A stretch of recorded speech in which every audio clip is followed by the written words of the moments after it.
Blugoblin here. Thank you for joining me for my comic book review for this week in January 2012. If you hear any noises in the background, that's just my girlfriend. No! Ah! Your face! Love you too, honey. Your face! Your face? Your face! Your ass? You really gonna put that in your video? I'm just playing around with this. Alright, enough stalling. We need to get to reviewing the comic books. Yeah. Alright, got 9 books to review here. We're going to start with 2 Marvel, 1 Indie, and all the rest are DC. Big shock, I know. We're going to start things off with Fantastic Four 602. It's a loud computer, honey. Okay, Jonathan Hickman, wow, good stuff here. This was, I am so glad I dropped FF and got back on Fantastic Four, because now FF just sucks. Jonathan Hickman knows how to write a Fantastic Four story. Very good twist involving Galactus in here. I'm not going to give away what Galactus exactly does, or what he's here for. But what I will say is this is solid storytelling. It's the way a Fantastic Four book should be told without... It's got that scientific mumbo-jumbo from Reed Richards that some people can get put to sleep by. But to me, it's like my favorite part in this book was a little panel involving Ben going, "Huh? What? Huh? Yeah, what? Stretch? What are you doing?" And Sue's like, "It was my idea." What? I loved that. That's being grim all over. You know, it's like the musclehead who's, you know, he's just like, "Huh? What do you say?" I love that. I love that stuff. That's funny to me. But this was, once again, this was solid. Very solid storytelling. I'm glad Fantastic Four's back. I knew they were going to retcon Johnny's, you know, death and everything. But it's been really good. It's good to see the world's greatest comic magazine back in circulation. Whatever. But yeah, do yourselves a favor and get back on board with Fantastic Four. You might not be disappointed. Okay. Let's see. Alright, next up.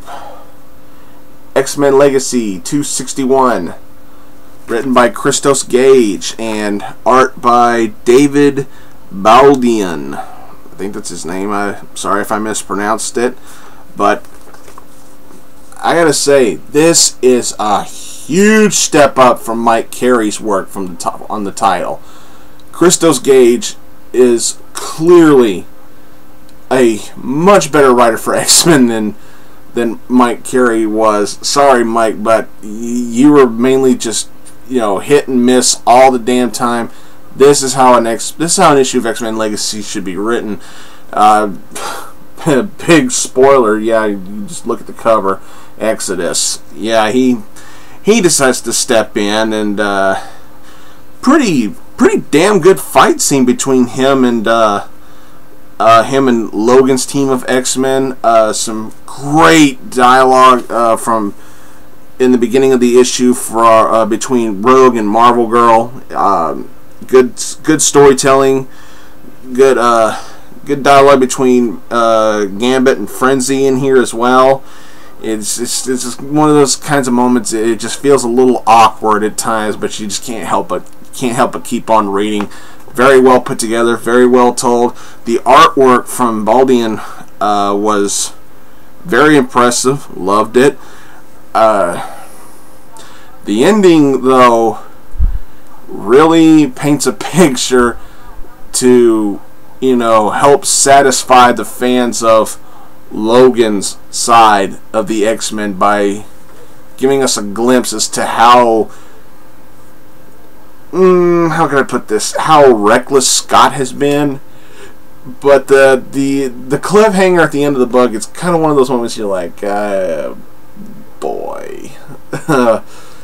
You can't help but just feel a little on the inside when you see the cliffhanger. But that doesn't mean the book is bad. This was very good. very good X-Men Legacy issue here. Huge step up from the past however many issues that preceded it. Alright, now for the indie. Y'all know what this is gonna be. Tarot, bitches! Tarot, Witch of the Black Rose, number 72. Featuring the 3 little kittens. Wow. Yeah. Okay, this deals with... okay, y'all know what the main selling point of this kind of a book is. Boobies! But the story in here, even the characters themselves kind of poke fun at themselves. This is more or less a cheap knockoff production of iRobot. That's basically what this is. You know, it's just that's long story short, that's pretty much what this is. It's just a cheap rendition of iRobot, just with tits and ass. That's pretty much it. The storytelling is good for the most part. The artwork, of course, is fantastic. Boobies! But yeah, I'd say it was pretty good storytelling wise. Yeah, still the artwork's the main focus, but yeah, it just is what it is. It's just iRobot knockoff. Alright. Aquaman, number 5. My only problem with this, well, two problems. One, it took me almost no time to read this. I feel like I read this in like a minute and a half, 2 minutes. That's been my biggest complaint with Aquaman, is like it doesn't really take me that long to read the book. It's like once I read the book, I'm like, really, I'm done already? And the ending was kind of meh, but the storytelling in here was fantastic. Jeff Johns and Ivan Reyes, they clearly know their shit in here. Kind of like a backwards storytelling. We're seeing at the beginning, we're seeing where Arthur is, and in the middle of the book we see how he gets there, and at the end of the book we see what causes him to get where he is in the beginning of the book. Kind of a jumbled mess of storytelling, but it works. I understood every page of it. We're getting more and more details as to what's going on with Atlantis type storytelling in the future, and it's very well put together, very well told. This has been one of the best series out of the New 52. We're only 5 issues in, and I still can't get enough of it. Jeff Johns has made Aquaman badass, and I gotta thank him for it. This was really good. It's just that it felt a little short, and the ending was just meh. Other than that, it was great. Alright. The Flash, number 5.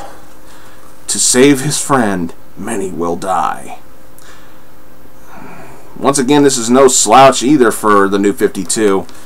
However, there's probably going to be a lot of people all over the internet or some media or anything like that reviewing this book, and they're going to give it a damn near of a perfect score. I'm sorry, I can't do that. I'm not just going to look at somebody else's review of this book and they'll say it's damn near perfect, and I'm not just going to come on here and just say the same thing just to look cool. I'm going to come on here on this video, review this book, and give my straightforward, honest opinion. And I must say, this was simply pretty good. This, to me, just did not feel awesome because the sudden flip-flop in Manuel's character development. He seems so reluctant. You know, he was being literally forced to help Mob rule, and by the end of the book, you know, it's like at the beginning he was like, I don't know if I should do this, And at the end of the book, he's like, the Flash shouldn't have stopped me from doing this. It's like, what a flip-flop. That's just what I saw. Maybe I'm missing something, but it's just a complete reversal of the character development in the span of just one issue. I didn't really get that.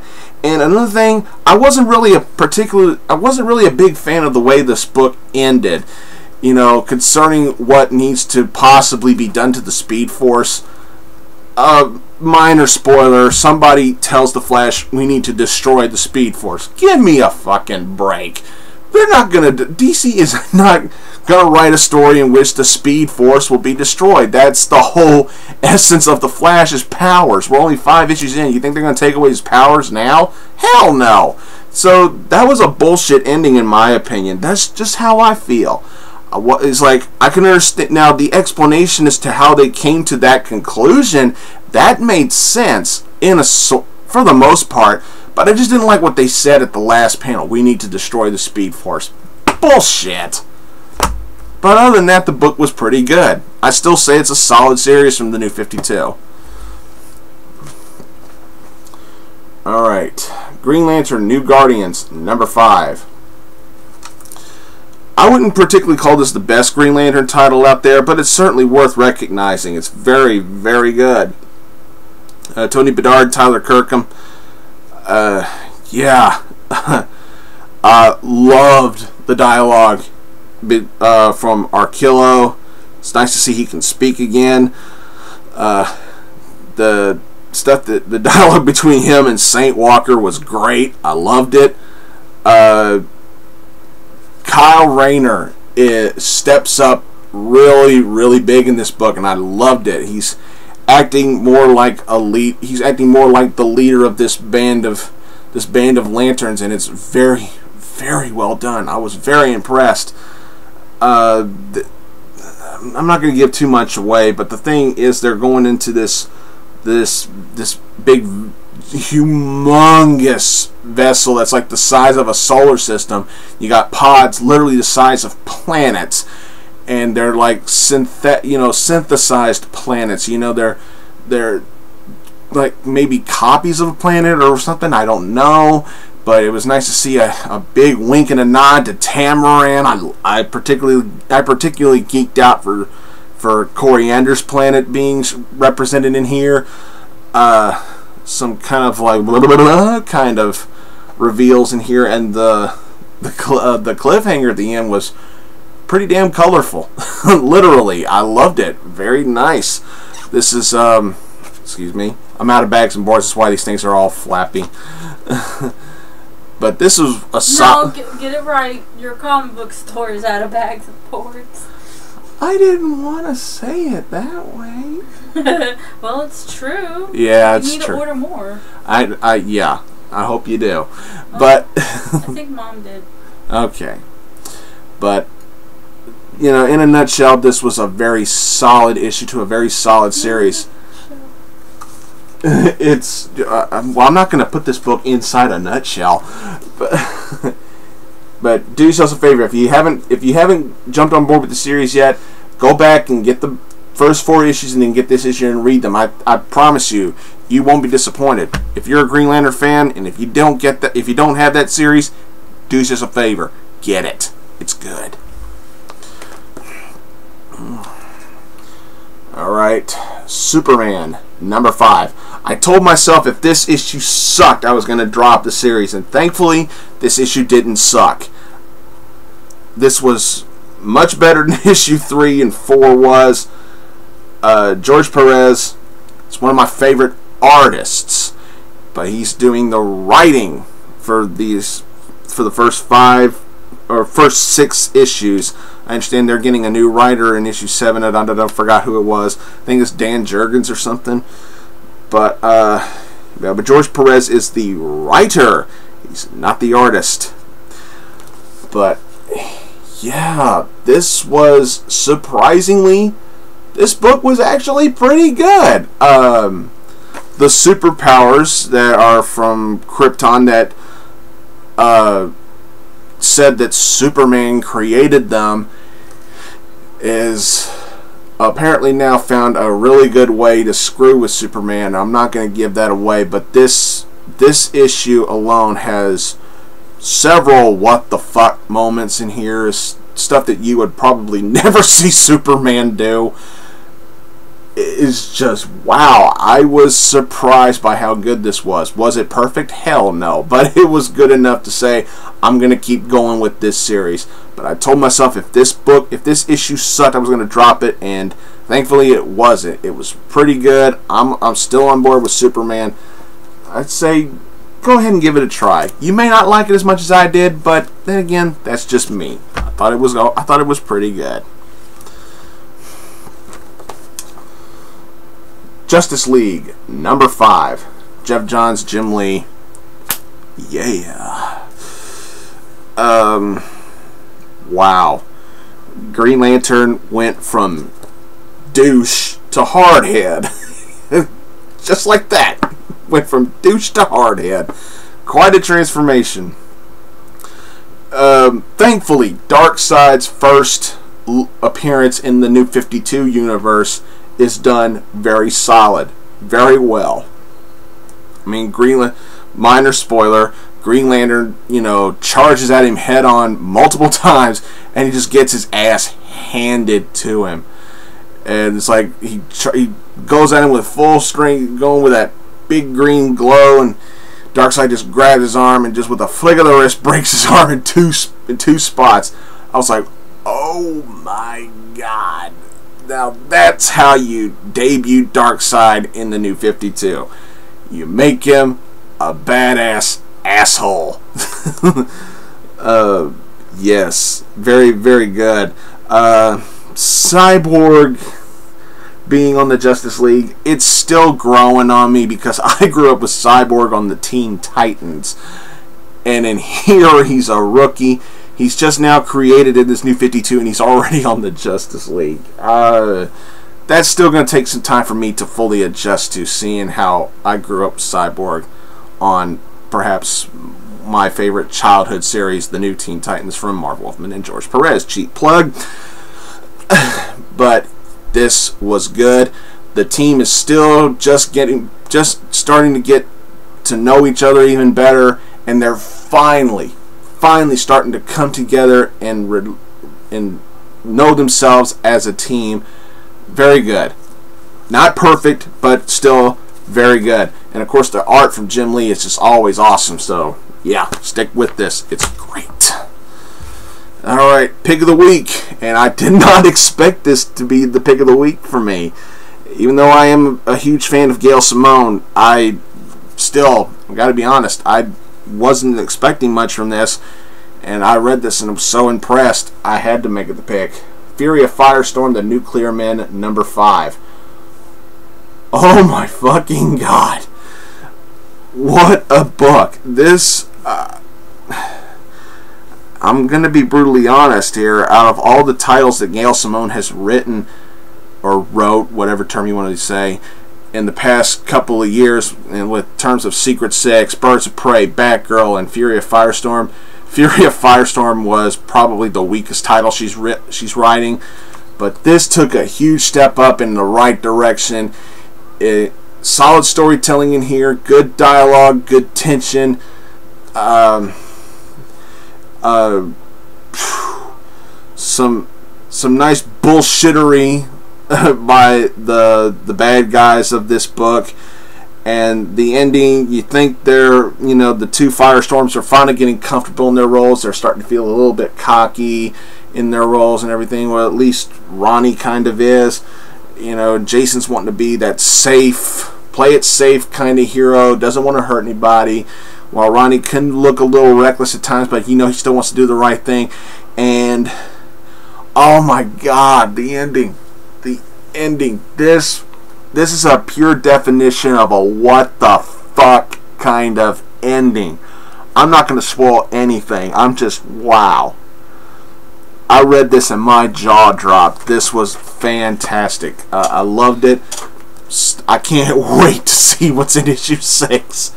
But yeah, Fury of Firestorm. Just pure awesome. Enough nerding out. God knows how long I've been talking. Thanks for watching, everybody. Don't forget to subscribe. Follow me on Twitter and on Tumblr. Please. Thanks again for watching, everybody. And until next time, I'll see you later.